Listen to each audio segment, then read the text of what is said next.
In Zimbabwe, just over the Zambian border, lies the Zambezi National Park, home to Victoria Falls and to one of the release programme's other sites. For the past 7 months, the site has been home to Jabari and Jelani. This morning, David Youldon has driven from Zambia to check on their progress. The brothers are now 13 months old. They've tripled in size and their adolescent manes have started to grow. It's been 7 months since I spent any large amount of time with them. And at that point, they were nervous and needy and extremely cute, of course, because they were, little fat things running around. The biggest change is with Jelani. The once cautious cub is now just as bold as his brother. Jelani was very, very nervous, wouldn't go anywhere unless Jabari was there. And now they've got the confidence to play and wander around, and that's what the programme for these guys is at the moment. One thing that's really, really good to see with these two is that they're still so engaged by their environment. They've still got so much to learn, and they're just testing out the water, they're testing out the area around them. It's all, you can just see in their eyes that they're just wide-eyed and excited that they're still learning stuff.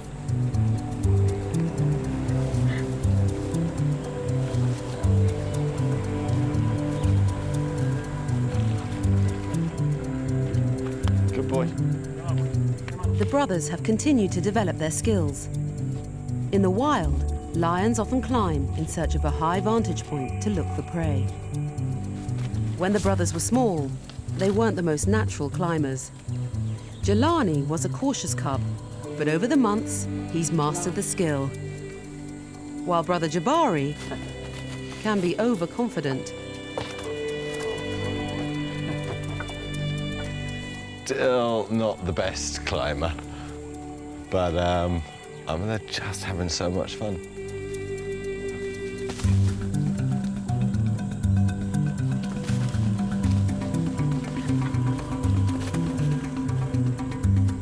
They're doing a whole bunch of things I haven't really seen before.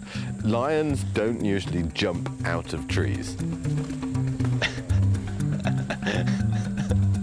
They have so much energy.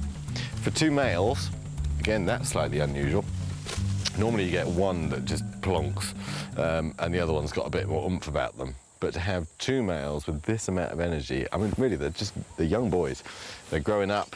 The testosterone is starting to flow. You can see just through the fact that their mane is coming out, and they haven't got a care in the world. Jabari and Jelani are being cared for by a team of handlers and the project's general manager, Ed Hammond. When we got them here, the first rainstorm, they went up a tree and they spent the whole night in the tree. And the next day we had to lower them down with ropes and cut the tree branches, and that's how skittish they were. And to see them come from what they were to what they are now, absolutely fantastic.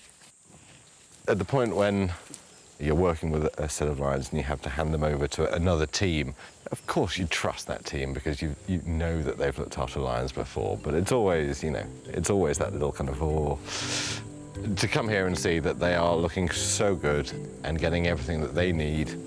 I know that they're being very well looked after and are making great, great progress. In a few months' time, the stakes will be raised when Jabari and Jelani are taken on their first real hunt.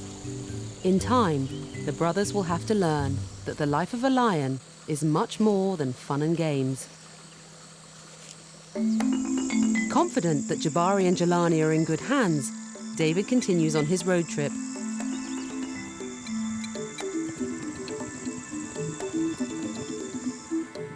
He drives south through Zimbabwe to his final destination, Antelope Park, the release programme's biggest site, where David first worked with captive-bred lions. This is the first place where I got involved in the lion programme, so in many ways it feels like coming home. I, of course, lived here for a long time. It's always exciting to come back because, I get to catch up with the lions that I haven't seen for a while, and there's some new faces which I get to meet. So, yeah, it is always good to come home.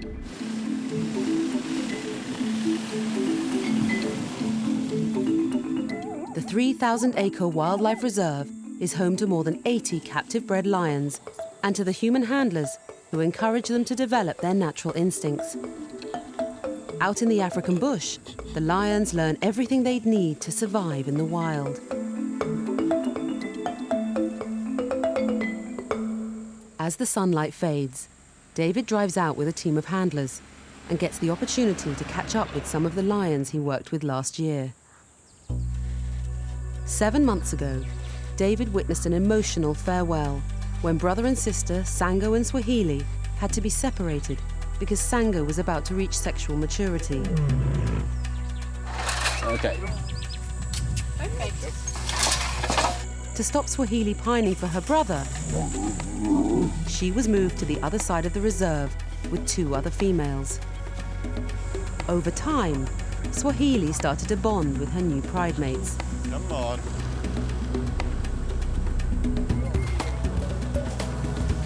Now, 7 months on, the 3 females are inseparable.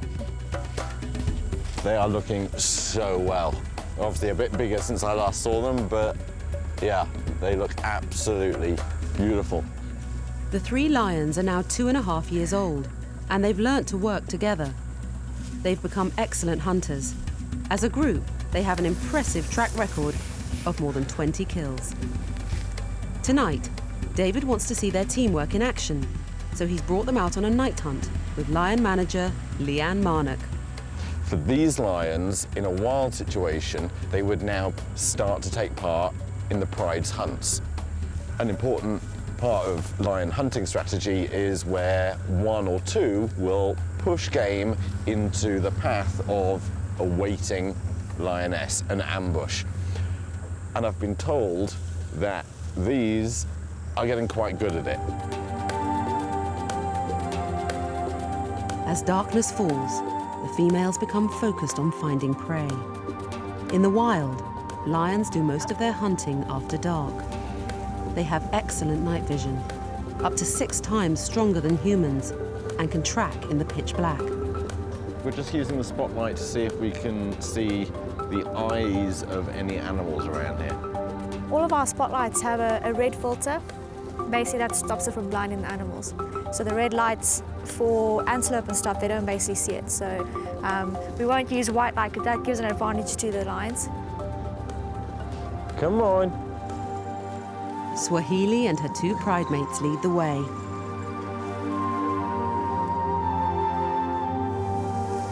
And soon find what they're looking for. There's a herd of impala in here. Looks like Sahara's just trying to move into position on the right flank. That looks like Soraya moving up in the middle, which means Swahili is further on. Come on, girls. One will go round the back of the prey, set an ambush, and the others will push the animals into it.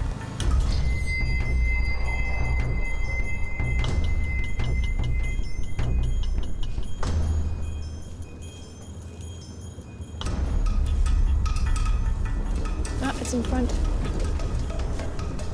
Yes. Yes. Come on, girl. Get that one. Get that one. Come on, come on. Come on, yes.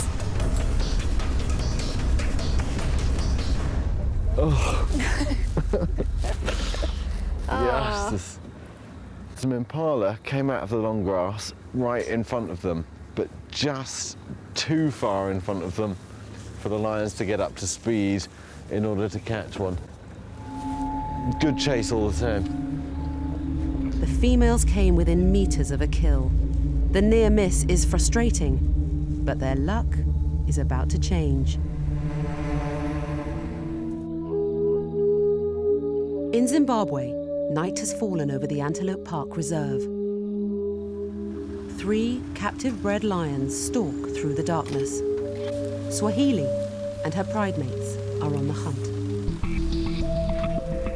Lions have excellent night vision, and in the dead of night, they have a distinct advantage over their prey. David Youldon has already witnessed the 3 females get within meters of a kill. And the night isn't over yet. These impala here are almost certainly the same ones that the lions chased just a few minutes ago.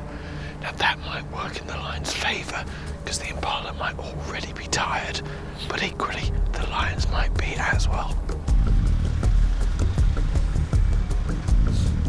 There, there. Ooh. Yeah, come on, girls. There. Oh, they've got one. They've got one. They've got one. Go.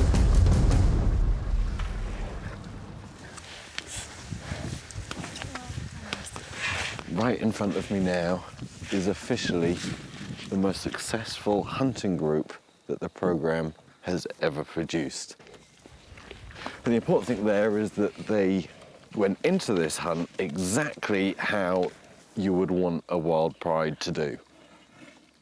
1, lay in ambush, and 2, push the prey into that waiting ambush. It's an incredible evening to see the vast improvement in hunting technique, and bonding between this group is just a really, really special moment to be a part of.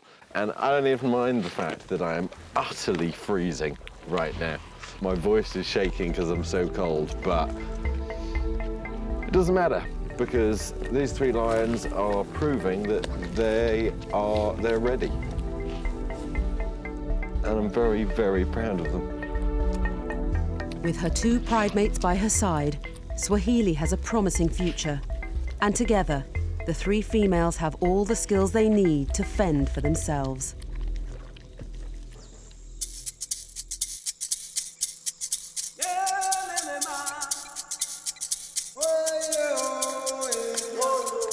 More than 80 captive-bred lions live here at the reserve. They share 3,000 acres of rich habitat with many other species. The reserve also offers safe refuge for any wild animals found in local towns or villages.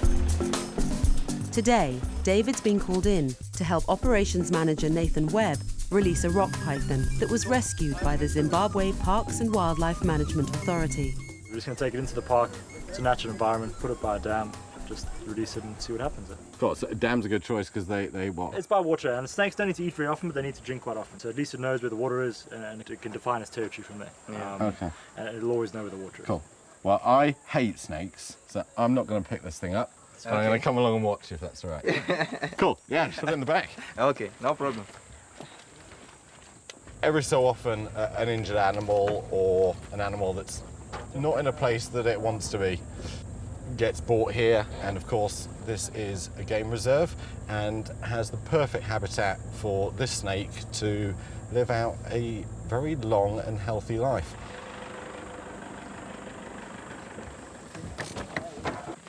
Okay, I'm brave enough to hold it. You're not brave enough to hold that. Are you sure?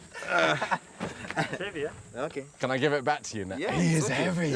I'm thinking just over here. We've got the dam just to the left. There's some rocks further up on the right there. You can make a home.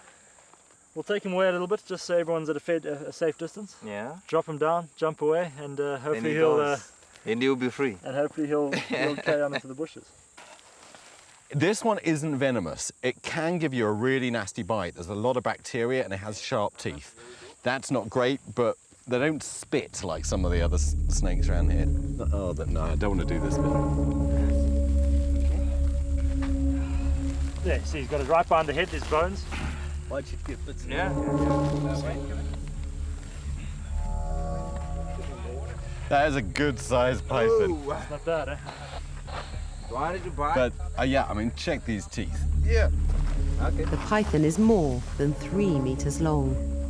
She's feisty. She's a feisty one. She's striking out and strong, very strong. And Yeah. what condition? I mean, is this good condition? Yeah. Yeah, it's in good condition. Yeah. Lots of fat. Very Can't feel any healthy. ribs. Yeah. Now we just move back a bit, point it in the direction we want it to go, Yeah. put the body down, and Let him. And then stand back, right? okay. Right. Okay. Yeah. Come on. Go. Up the way, go. Back up. Back up. Ah, it's okay. It His will go. tongue's coming out. Yeah. Finding out where I am. Okay. Yeah, there he goes now. and just disappears, completely disappears. Yeah, that's good. No, I like snakes. I think they have a bit of a hard rap sometimes, but I like it. They're good things. It's just really great. I mean, she just disappeared off into the reeds here, and, you know, maybe we'll encounter her again on a lion walk sometime, although not too closely, I hope.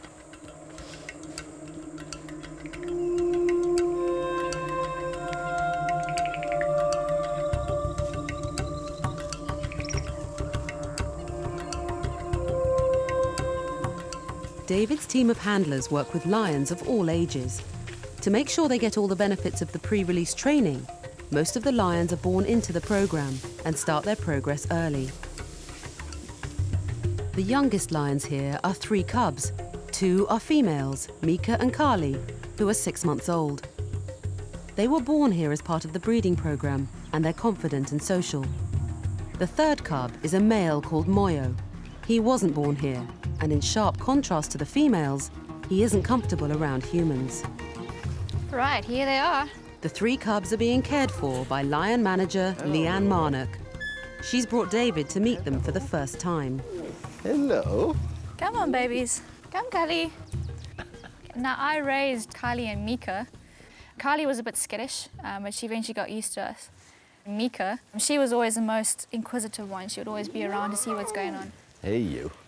I mean, I'd heard that Mika was, you know, quite forthcoming, but it's actually Moyo that's probably sort of the most interesting, because from what I hear, he's not settling down with people that well.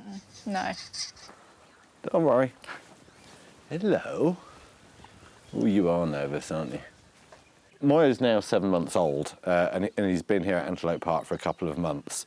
It was actually the wildlife authorities here in Zimbabwe that asked us to take him in, because although he was being well cared for, his owner wasn't going to be able to look after him as he grows older. Now, he's really not keen on human contact at all, and that's okay, because he's got the 2 females who are absolutely fine. He will happily follow them. And Leanne tells me that he is walking well with the other 2. So, you know, he's getting what he needs. I mean, it's a very pretty lion. Moyo and the 2 females live in the nursery camp, but they're ready to move to a bigger enclosure. David's going to lead them on a bushwalk to their new home. Come on, Moya, come. Hello, come on. Come on. Watching the cubs behave in their natural environment should give David a better understanding of their characters. Carly's out first. This is her at the front. This is Mika, the 2nd female, and still a little bit nervous about the whole idea. Moyo. Good boy. You can go first. He's not used to the idea of going for walks, and the whole thing clearly freaks him out. Come on, come. Come, my cub, come. Come on. Away from the enclosure, Moyo starts to relax and play with the females. He's the biggest cub, and his dark orange fur makes him easy to recognize. Come on. En route to their new home, the females find their favorite climbing tree, but Moyo stands back and doesn't join in. Carly's actually quite an accomplished climber already. Mika has a go, but she hasn't got the technique quite down yet. But I haven't actually seen Moyo even attempt to climb a tree. Quite often at these kind of, you know, rest spots, he'll just sit off on his own a little ways and watch. Carly needs to work out how to get down, which is not the easiest of tasks for a lion because their claws point the wrong direction for coming down. So she actually has to retract them completely, so any descent is always a controlled fall, no matter how you present it. Whereas on the way up, there we are, the claws can come. What's this? So you can see the claws are fully utilised in pulling them up. Carly here is obviously going to be an arboreal master. Mika, you can see that she really, really wants to, but she just hasn't quite got the coordination for it. Come on. There we are. That's it. Pull it up. If I were to touch her now, she'd actually probably try and swipe me, simply because she would be concerned that I'm going to push her off balance. That's not going to work. Coming down backwards is one technique lions do try occasionally, because it means that they can use their claws and just gradually lower themselves down. No, going to give up on that. Let's try the forwards version. She managed to get down to the ground. Okay, it wasn't the prettiest descent, but next time, you know, she might do it a bit better. David has high hopes for Carly and Mika, and he's certain their confidence will have a positive influence on Moyo. I hope that in the not too distant future he'll actually have the confidence himself to come and get involved, but for now it's really up to him. Provided we keep giving him the opportunities, it'll sink in one day. Come, Mika. Watching Moyo in his natural environment, it's clear he has a long way to go to catch up with the other cubs. Over the coming weeks, David and the handlers will try to build his confidence so that one day he can be a successful member of a pride.